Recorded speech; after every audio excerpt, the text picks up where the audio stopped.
Les forces de la lumière ont brisé les ténèbres. Les forces de la lumière ont définitivement brisé les ténèbres et votre monde est en train de franchir l'un des tournants les plus dynamiques de l'histoire de l'univers. Message de Matthieu de juin 2025, avec les salutations affectueuses de toutes les âmes de cette station, ici Matthieu. Les forces de la lumière ont définitivement brisé la colonne vertébrale des ténèbres et votre monde est en train de franchir l'un des tournants les plus dynamiques de l'histoire de l'univers. Au cours des semaines et des mois à venir, vous verrez les conséquences chaotiques d'une tempête qui a duré des siècles se transformer en un nettoyage international, puis la reconstruction du monde commencera sérieusement. Cette action vitale fait partie intégrante des changements positifs qui s'opèrent dans les cœurs et les esprits. Les vents d'une conscience supérieure tourbillonnent, et sans connaître les nouvelles fréquences dominantes et les vibrations accrues, beaucoup de gens ressentent un changement bienvenu. Après une courte période quelque peu stressante d'adaptation à cette poussée d'énergie, un sentiment de calme remplace la confusion et l'anxiété. L'afflux d'amour-lumière est comme si l'univers embrassait la Terre et chacune des âmes qui l'habitent. À mesure que les tensions s'apaisent et que les frustrations s'atténuent, vous verrez la gentillesse grandir, la générosité s'étendre, les attitudes s'adoucir et le désir d'aider augmenter. Toutes les âmes ne réagiront pas de cette manière, mais il est très réconfortant pour nous de voir que les réactions édifiantes l'emportent largement sur la peur, le désespoir et la conquête. Certains travailleurs de lumière se sentent si exubérants qu'ils pensent que la Terre est maintenant en 5e densité. Cette densité est vraie pour les individus dont l'assimilation du codage dans les fréquences a augmenté leur clarté spirituelle et consciente à ce point. Cependant, la plupart de la population ne connaît pas ses origines dans le Créateur, la Source, sa multidimensionnalité immortelle, les deux processus d'ascension ou la bataille universelle entre les forces de la lumière et de l'obscurité. Elle a beaucoup à apprendre au cours de son voyage vers la 5e densité. Et si la Terre était en 5D, pas un seul grain de tromperie ou de corruption ne viendrait troubler votre monde. Par exemple, il est encore difficile, n'est-ce pas, de distinguer les photos et vidéos incriminantes fabriquées par l'IA des documents valides, ou de savoir si les personnes sont elles-mêmes ou des imposteurs. N'est-il pas encore difficile de discerner si les dernières nouvelles sont factuelles ou fantaisistes, si les informations sur les conflits entre les dirigeants mondiaux sont vraies ou fausses, ou si les prédictions catastrophiques sont réelles ou des tentatives des forces obscures pour semer la peur? Sur ce dernier point, nous vous assurons qu'aucune prédiction catastrophique ne se réalisera. Bien-aimés, veuillez diriger l'énergie de vos pensées, de vos sentiments, de vos visions et de vos rêves éveillés vers votre propre bien-être et celui de votre monde. Gardez à l'esprit que ce que vous faites ne se limite pas à la Terre. Tout ce qui se passe n'importe où dans cet univers affecte tout le reste partout ailleurs. Alors que vous et les âmes que vous avez aidés à s'éveiller utilisez vos capacités de co-création pour établir les fondations d'amour et de lumière de l'âge d'or de la Terre, vous aiderez et serez aidés par d'autres civilisations qui construisent également de nouveaux mondes glorieux. L'univers tout entier est en mouvement pour manifester la paix, la joie, la santé, l'harmonie et la prospérité en abondance, tandis que partout, des êtres de lumière construisent sur les fondations de la liberté et de l'indépendance vis-à-vis du contrôle. Une connaissance de ma mère, médecin, psychiatre et chaman écossais qui vit au Pérou depuis 20 ans, connaît bien les systèmes d'auto-guérison du corps et tous les remèdes naturels. Étudiant des philosophies ésotériques orientales et anciennes, il est également un auteur prolifique de poésie et de prose.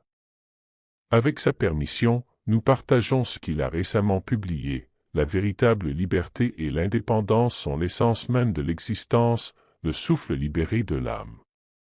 Ce ne sont pas de simples privilèges, mais la moelle même de la vie, la rébellion silencieuse contre les chaînes visibles et invisibles. Être libre, c'est danser avec le vent, sans être lié par le poids des attentes, c'est se frayer un chemin à travers le désert de la conformité sans fin. L'indépendance est le feu tranquille et éternel qui brûle en nous, le refus d'être l'ombre de quelqu'un d'autre ou de vivre dans la lumière d'autrui. C'est le courage de se tenir seul, tout en restant connecté à l'univers et à la conscience cosmique, une étoile solitaire dans le cosmos vaste et infini, rayonnante et sans crainte. Dans leur forme la plus pure, elles sont la symphonie de l'individualité, la mélodie d'une vie vécue authentiquement, où chaque pas est une déclaration « Je suis ».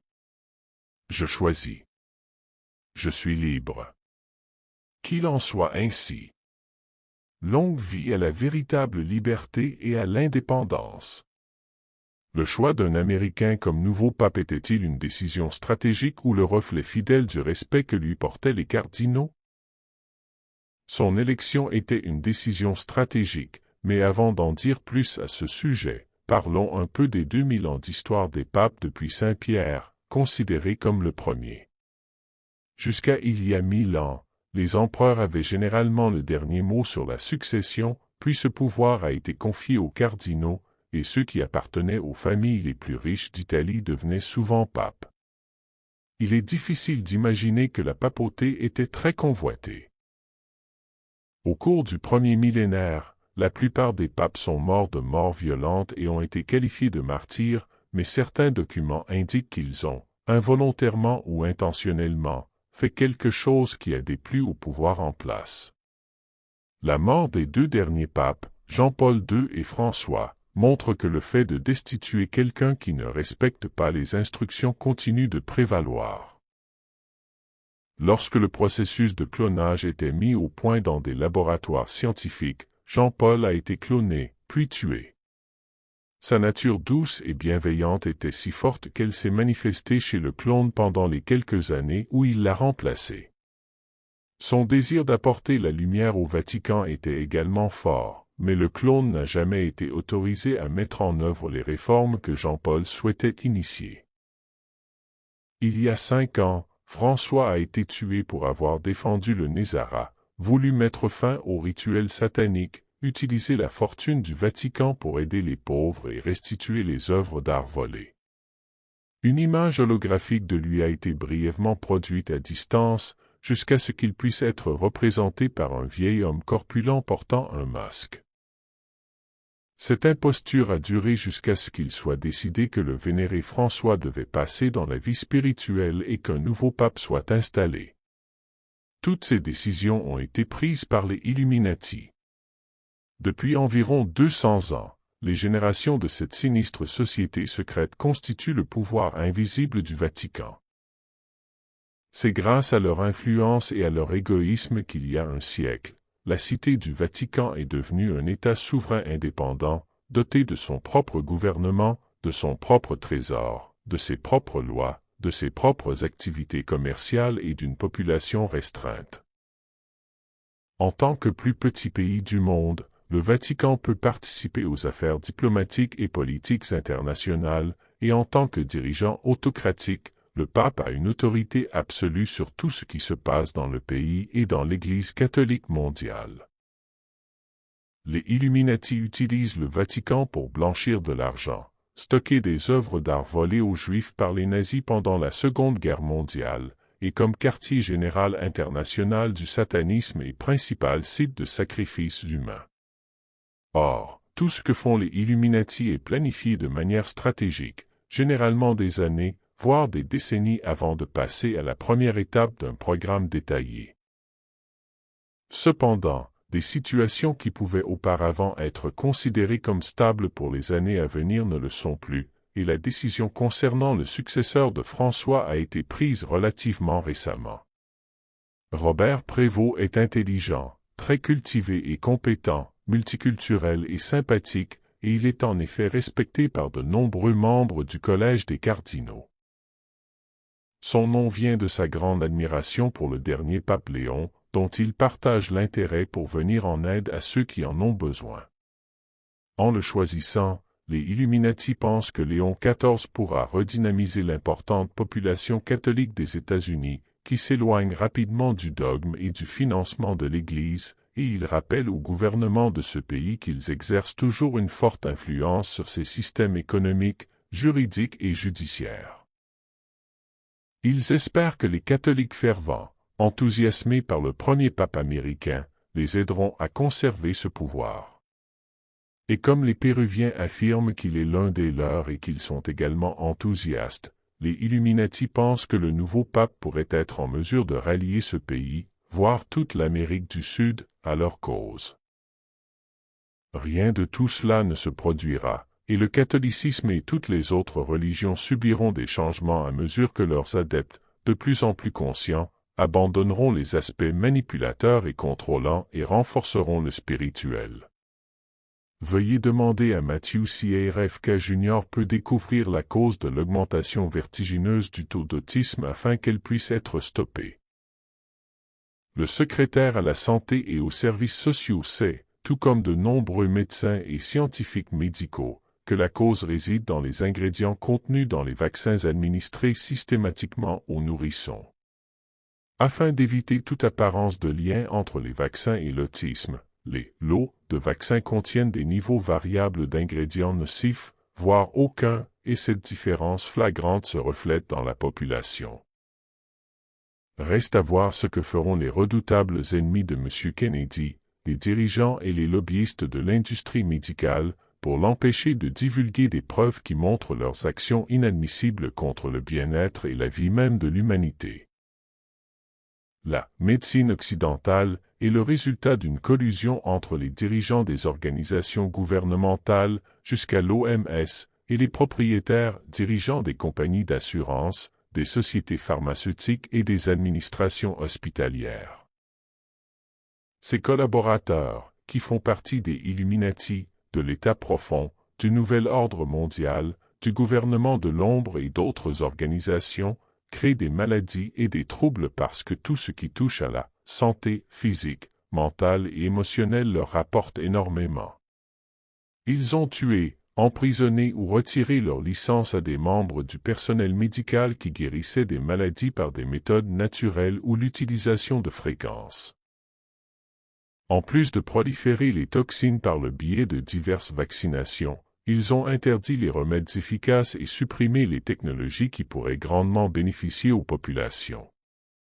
Ils ont endommagé la santé de la Terre et de toutes ses formes de vie par les chantrailles qui empoisonnent l'air, l'eau et le sol, et par les substances cancérigènes contenues dans les herbicides, les insecticides et les engrais. Nous ajoutons que les vaccins administrés aux nourrissons provoquent des symptômes d'autisme, et non le trouble authentique extrêmement rare, qui est un choix dans très peu de contrats d'âme et d'accords prénataux de toutes les âmes qui veulent partager la vie. L'autisme réel et les symptômes causés par les vaccins offrent aux personnes atteintes et à tous ceux qui sont étroitement liés à leur vie de nombreuses occasions d'apprendre la patience, la persévérance, l'empathie, la compassion, le pardon et le sentiment triomphant de surmonter un obstacle. Pourquoi y a-t-il autant d'enfants et d'adultes diagnostiqués avec un TDA ou un TDAH aux États-Unis? Que se passe-t-il? Il y a un demi-siècle, les cellules à base de carbone de certaines personnes ont commencé à se transformer en structures cristallines où est stockée la connaissance cosmique, et certaines âmes se sont incarnées avec des cellules cristallines. Ces personnes étaient plus intelligentes et douées que leurs pères. Les enfants de ce groupe restreint, scolarisés à l'école primaire, apprenaient rapidement et, comme ils s'ennuyaient dans les cours traditionnels, ils devenaient agités et inattentifs, ce qui était considéré comme perturbateur. Au lieu de fournir à ces élèves du matériel pédagogique plus avancé et plus stimulant, les enseignants ont prévenu les parents. Au lieu d'encourager l'intelligence extraordinaire, la curiosité et l'envie d'apprendre de leurs enfants, la plupart des parents les ont emmenés chez le médecin. L'industrie médicale a alors inventé les diagnostics de troubles déficitaires de l'attention et de troubles déficitaires de l'attention avec hyperactivité et a prescrit des médicaments qui ont freiné le développement des cellules cristallines, les capacités d'apprentissage et la maturation émotionnelle des jeunes. En grandissant, se sentant en décalage avec une société qui récompense la conformité, nombre d'entre eux sont tombés en dépression et ou ont développé des maladies. Comme d'autres personnes souffrant de dépression ou de troubles physiques douloureux, ils se sont vus prescrire des médicaments addictifs, susceptibles d'exacerber la dépression et de provoquer la mort par overdose ou suicide. Pour contrer la réaction négative du public face à ces effets, il y a environ 2 ans, l'industrie médicale a commencé à diagnostiquer chez les adultes anxieux, impulsifs, désorganisés ou colériques un TDA ou un TDAH. Les médicaments prescrits pour ces troubles ont des effets moins graves que les antidépresseurs et les opiacés. Si les questions relatives à la santé mentionnées ci-dessus devaient être posées dans 5 ans, notre réponse pourrait être la suivante. L'amélioration des patients a été phénoménale et aucun nouveau cas n'a été signalé au cours des 2 dernières années. Nous pouvons affirmer cela car l'augmentation des taux vibratoires continuera à faire progresser la conscience des âmes quant à leurs pouvoirs innés pour surmonter l'ingénierie sociale et les limitations de la 3D. Chère famille, tous les êtres de lumière vous honorent pour votre détermination dans votre mission et vous soutiennent avec le pouvoir inégalé de l'amour inconditionnel. Amour et paix. Reçu par Suzanne Ward.